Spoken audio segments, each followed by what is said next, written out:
I am Nathan and you are watching Kneel Before Sod. And with Avengers Age of Ultron right around the corner, I figured we better talk about the story so far. So here we are with my review of the first Marvel's Avengers.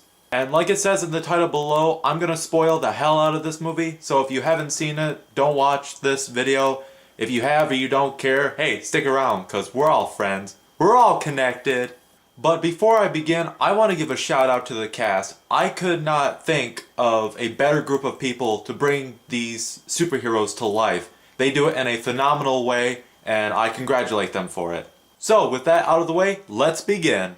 So, at the beginning of the Avengers, you're at the Secret Shield facility with Nick Fury and a bunch of agents, and, that's where they test all their special science gadgets. One of them being this energy cube called the Tesseract, which holds immense power, and they're trying to figure out how to absorb that power and use it for the greater good of the world. Then Loki shows up with his long, luscious hair, and he looks super pissed and evil, and he just beats the crap out of everybody, and he mind controls Hawkeye and hauls ass with the Tesseract. This basically sets up the antagonal base of the entire movie. And so from there, Fury takes off and he's all like, alright, so shit just went down. Not really sure if I can do this. I'm just gonna call up the Avengers. And so it shows you where all the Avengers are around the world. You have Bruce Banner somewhere in South America. You see Rogers in a gym. He's still trying to cope with the fact that now he's in the 21st century. Tony Stark is still being an asshole. They send Phil Coulson to go get him. So they start assembling the team, and Fury lays down what the problem is and what they want them to do. Eventually Thor shows up because he knows what Loki's trying to do and what he's capable of, so he is there to stop him. You knew when you first saw this film that these guys were not going to get along straight away. Of course, they were going to argue with each other, get mad, and try to get each other down. But when it comes to saving humanity, they have to set that aside. The scene where Fury explains to the Avengers that S.H.I.E.L.D. is building weapons to battle the gods and aliens and anything that is not from Earth. You were going to have people who agreed with him, people who were the naysayers, and that's where everything just came together, almost into a fistfight. But from there you have the attack on the aircraft carrier, where Hawkeye comes in with a bunch of Loki's men. They're going to save him and hopefully take out the Avengers, which that sure as hell wasn't going to happen. And of course, more conflict. You see Thor and Hulk battle each other out, and Thor's trying to control him. That's not going to work, so basically the entire ship just explodes. I mean, they save Hawkeye from Loki's mind control, but Loki escapes, and Phil Coulson dies. Or does he?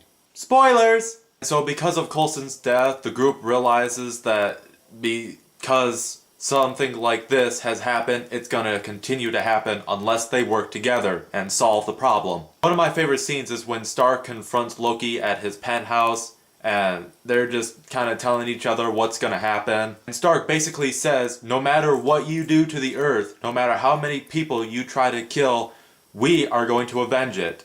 And that right there shows his heart was in the right place. Up until a giant alien army shoots out of the sky, then starts attacking New York, and that's when you see the Avengers assemble. One of the best things to see is when Bruce Banner shows up, because he was taken out of the aircraft carrier, falls down straight to the earth, nobody knows where he went. He shows up in this little moped, and then he spills his secret of why he's able to stay so calm. Just turns around, looks at Tony and says, I'm always angry. Then he turns into the Hulk like 3 seconds flat and takes down that giant robot dragon alien thing.